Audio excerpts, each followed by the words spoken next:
chcela by som natočiť dneska infošku. Tí, ktorí ma poznáte menom, alebo čo s vami chodím do školy, alebo ste moji kamaráti, prosím, v komentároch ma nenazývajte menom, pretože nechcem, aby sa niekto dozvedel, kto som. A až bude odhalovačka, tak poviem, kto som, kde bývam a čo vlastne som. Chápete? Ďakujem vám.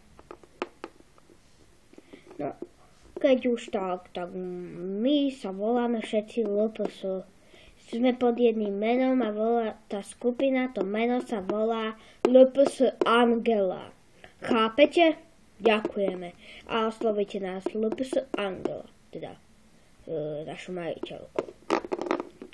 Au. Ty dávaj pozor, ty môj miláčik.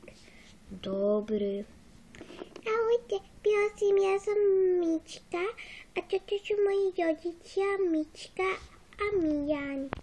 Ja som ich najmladšia dcera a potom mám ešte jednu sestričku a tá je niekde sa čúja a je v škole, neviem. Tak prosím, neoslovujte našu majiteľku menom. Ďakujeme.